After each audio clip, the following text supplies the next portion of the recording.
지난 강의에서 C# 언어의 문법에 대한 걸음마를 떼었는데요. 이번 강의에는 그때 했던 실습을 기반으로 C# 언어에서의 전반적인 문법 규칙에 대해 조금 더 알아보겠습니다.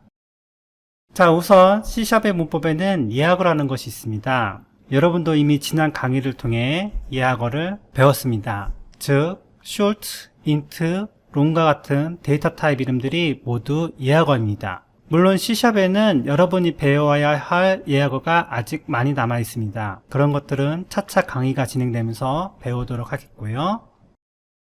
그 다음 식별자가 있습니다. C샵 언어의 문법에서 식별자라는 것은 여러분들이 임의로 이름을 지을 수 있는 것들을 말합니다. 이전 강의에서 사용했던 변수가 바로 그런 경우인데요. n이라는 변수나 myname과 같은 변수는 여러분들이 원하는 이름으로, 즉 원하는 식별자를 명명할 수 있는 것입니다. 하지만 이것에는 몇 가지 규칙이 있습니다. 대표적으로는 밑줄을 제외한 특수문자와 숫자는 식별자의 첫 글자로 올 수 없습니다. 반면 한글은 허용한다는 정도의 규칙만 알아두시면 되겠습니다. 앞서 식별자는 임의로 이름을 지을 수 있다고 했는데요. 그런 의미에서 예약어를 다시 한번 곱씹어 볼 수 있습니다. 다시 말해 예약어는 예약된 단어인데 누구에게 예약되었냐면 C# 언어의 규칙에서 예약이 된 것입니다. 따라서 예약어는 사용자가 임의로 식별자로 쓸 수 없습니다. 하지만 at 글자 있죠? 그 문자를 앞에 붙이면 예약어를 식별자로 쓰는 것은 가능합니다. 사실 지금 규칙을 개략적으로 설명하고 있지만 여러분들이 인식할 수 있듯이 대부분의 경우에는 특별한 사례에 속해서 현실적으로 이름 지을 때 몰라도 되는 사항들입니다. 자, 이제 리터럴을 알아봐야 되는데요. 사실 이 단어를 한글로 번역할 수 있으면 좋겠는데 딱히 마땅한 것이 없어서 그냥 굳어진 단어로 쓰겠습니다. 굳이 의역을 하자면은 소스 코드에 포함된 값이라고 보면 됩니다. 즉 여기서 500을 숫자 리터럴, 헬로 월드는 문자열 리터럴이라고 부릅니다. 그러니까 이것은 식별자도 아니고 예약어도 아닌 것입니다. 식별자의 한 예로 변수를 설명했었는데요. 이처럼 변수는 프로그램이 실행되는 동안 해당 공간에 또 다른 값으로 대체가 가능합니다. 그래서 변수인 겁니다. 이러한 변수의 성격을 허용하지 않는 상수라는 것도 있습니다. 즉 상수는 일단 값이 한 번 정해지면 이후 다른 값을 다시 할당할 수 없는 유형입니다. 그래서 화면에서 볼 수 있는 것처럼 문자열 상수 name에 다른 문자열을 이후에 다시 대입을 하면 문법 오류를 냅니다.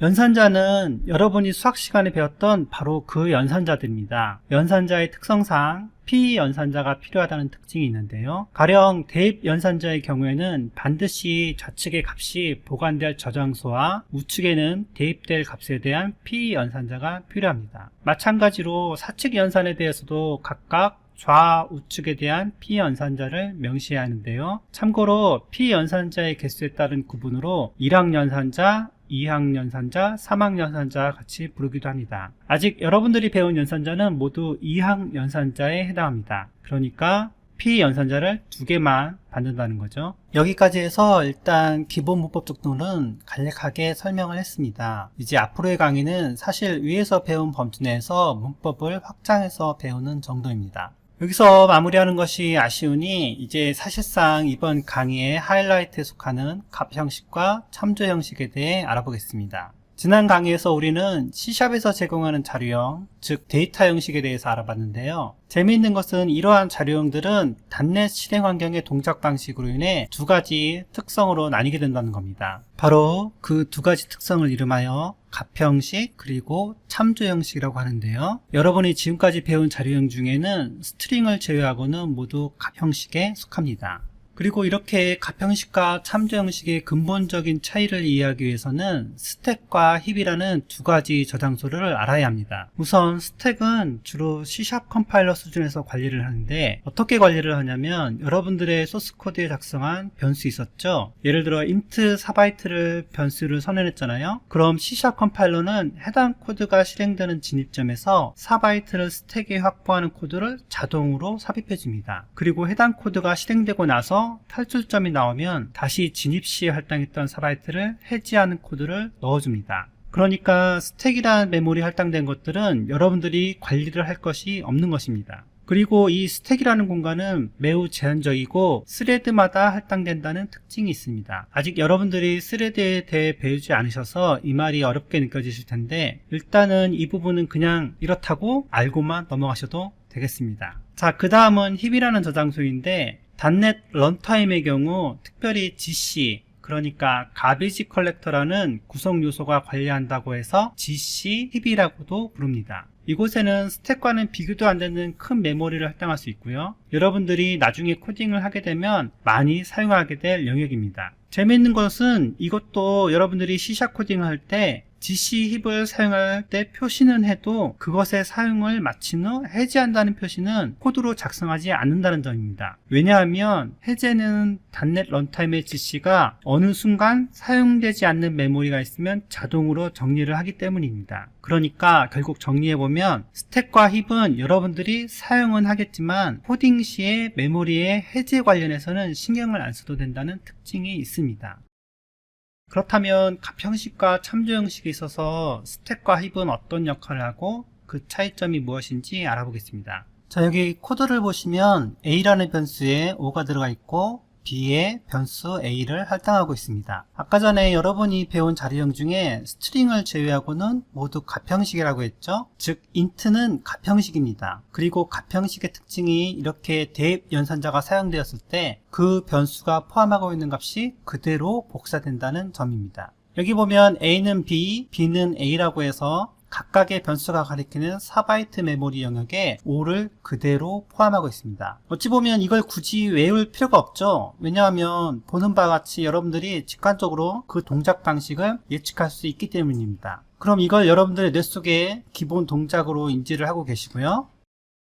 그 다음 이와 다른 동작을 보이는 참조 형식을 보겠습니다. 다시 한번 상기시키자면 여러분들이 현재 배운 자료형 중에는 참조 형식에 속하는 타입이 스트링 하나입니다. 스트링 타입의 A 변수에 테스트라는 문자를 할당했고요. 바로 여기서 참조 형식의 독특한 차이점이 나타납니다. 우선 참조형에 들어가는 데이터는 무조건 힙에 할당이 됩니다. 여기 보시는 것처럼 테스트라는 문자열이 힙에 보관이 되었죠. 그리고 그 힙의 메모리 주소를 스트링 타입의 A라는 변수에 보관하게 됩니다. 이때 그 주소값을 보관하기 위한 저장소로 스택이 사용됩니다. 그리고 변수 B에 A를 대입하게 되면 테스트라는 문자열 값이 B에 복사되는 것이 아니고 테스트 문자열이 저장된 힙의 주소가 복사되는 식으로 동작합니다. 약간 복잡하게 바뀌었죠. 좀 어렵더라도 이 차이점까지는 잘 이해하셔야 합니다. 그래야 나중에 C# 문법을 계속 배워나가면서 값 형식과 참조 형식으로 인한 차이점과 연관해서 이해를 하실 수 있습니다. 사실 설명하자면 더 어렵게 할 수도 있는데요.